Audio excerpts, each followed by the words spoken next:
gave birth to 25 babies at once for her husband. She cried every day after their divorce, so much so that she never paid the water bill because she was so poor. The children used barrels as clothes. There was nothing in the house. They ate the flesh of the fish. The bones were saved. Once a day they made soup to nourish the children's health. The woman opened the cupboard, took out the only red bean she had. The children came to the table. She soaked the red bean in water and made soup. Repeatedly it lasted half a month. Jack quickly stopped his mother. He could eat as much as he wanted. The lady did not hesitate to give him the beans. Jack went out into the yard and dug a hole. He planted the red beans in it and filled it with soil. Then he poured water on them. The vines broke through the soil and grew like crazy. Jack took the vine and said goodbye to the woman, and so he climbed upwards and finally reached the clouds. He heard a giant walking slowly. He was so scared that he hid under the cloud. Luckily, the giant didn't notice him. He flipped the switch and took a cold shower. The giant took his clothes back to the castle. The way he opened the door was simple. All he had to do was pull a 500-pound spring. The iron ball shot out and the door opened with a precision hole.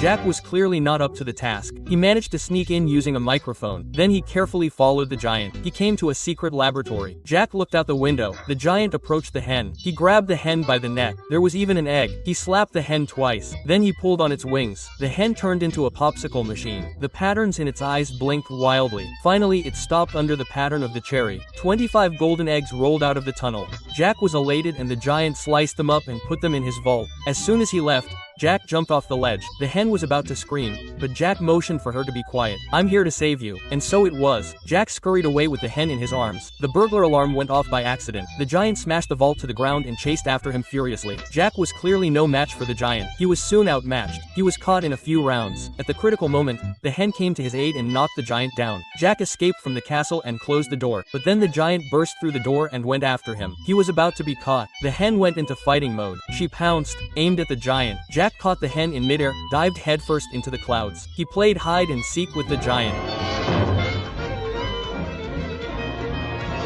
The giant climbed up, and had already slid down the vine with the hen. He comes down quickly. The giant doesn't let up. He's right behind him and Jack goes through the vines. The giant falls and makes a big hole in the ground. Jackie takes the hen back to her mother and to his surprise she lays a golden egg. The woman was ecstatic. She decorated the broken house with glass slippers. The children rushed into their new home. A small wooden cupboard was converted into a large refrigerator. Inside was an endless supply of fruits, ham and beef. The family lived without worry.